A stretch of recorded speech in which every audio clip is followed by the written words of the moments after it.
fraudsters are looking at, help somebody else make a difference. That behavioral confirmation, what you do is important to somebody else. Yeah. Help your family by getting rich, the lottery scams, the sweepstakes scams, or fear. IRS is coming to get you, or your grandson is arrested in Acapulco, or what have you. But also those mechanisms of exploitation that we've started to touch on. You just touched on one, abuse of trust. That's so much at the heart of so much of this exploitation. And we talked about coercion or undue influence.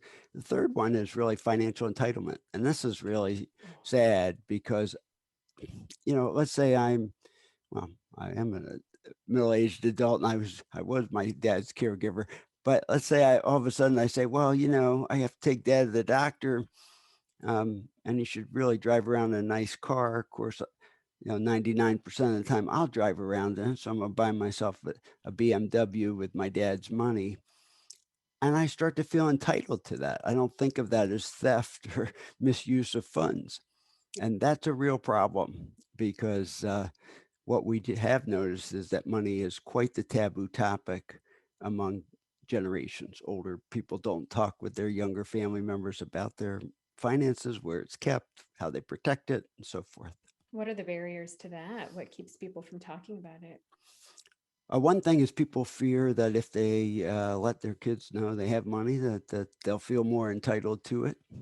Another thing is it's an interesting societal kind of thing in terms of generations don't speak about money, and there's thick boundaries about that, and it has to do with autonomy, just as you were saying about this older individual, the provider. Once I reveal these things, I'm not that autonomous person, and yet I think we all have to have a plan as we get older because we don't never know what's going to happen in terms of how do we protect our finances. Right, right. So is your recommendation then that families talk about it, or what do you think? Yeah, my recommendation. Yeah, it's a good question. My recommendation is, it's going to be different for different individuals, but is that they are talking with somebody about it. So if it's Yeah. their financial professional, they're talking to them, but they're making a plan that's going to include somebody who is not strictly professional, somebody else who might be the one that someone turns to in case of, yeah, I come into my a planner's office or accountant's office. He notices, boy, Peter's not remembering things like he used to. Who am I going to contact? Right. That kind of a plan. And also, what kinds of protections? Banks offer a lot of good protections now. You can't wire more than X amount, or there's warning flags that go up on certain kinds of withdrawals. So how are you going to deal with that too? Right, right. I like this idea that there's not a one size fits all recommendation. It's different for every family, every relationship. The history of relationships is important too. Have there been betrayals and other sorts of mistrust in the past, or mismanagement of money in the past, even if there are no betrayals? So that might all influence how people decide to talk about money or not. And then, but not to keep silent, to find a trusted individual that can help you make some of these planning decisions. Is that Yeah, right? absolutely correct. Absolutely. And because without it, a lot of times some of these awful cases that I see, it's like the prodigal son, the person who has in the past misused funds and was estranged from. Now mom and dad are getting more frail, and in they swoop, and all of a sudden, I don't remember all those things that they did, and but at their heart, they're manipulating and trying to gain control. So you got to have some plans in place to make sure that your wishes are going to be really upheld. Right. So these are, in my mind, extreme.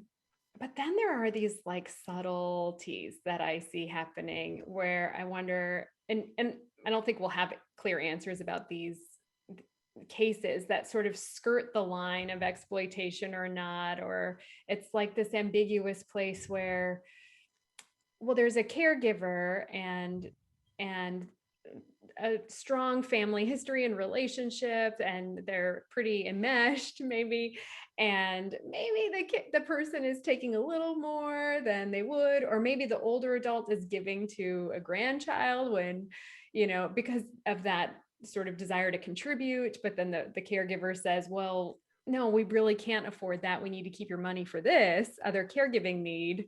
But Right. then the older adult wants to give and give and give in a direction that might not be, helpful to the older adult. Those cases are always a little bit harder for me as a clinician, where I think, gosh, some of this, is this just a bad decision and we're entitled to making bad decisions from time to time? Or is this like, we need to help us? What would you say in these sort of ambiguous cases? Oh, thanks for bringing this up. It's a great and important topic. And one of the things that we've created some training on is how do you manage somebody else's money? And I think it's important to follow those kinds of rules. And what happens inside of following those rules can be quite variable. But you talked about enmeshment. You really can't commingle funds. I mean, this is really important. You really have to document expenditures uh, that have come out of the older person's accounts. You really have to think of it like if I had to go to court and show the judge, what did I do to care for mom or dad? This is what I spent on. And then when it comes to these kinds of gifts, what's allowable? Well, you got to kind of be probably a little bit upfront with others in your family about it. Mom wants to do this. What do you think? Mhm. Is there, should we sit down with her? Should we do some family mediation about this? What should we do?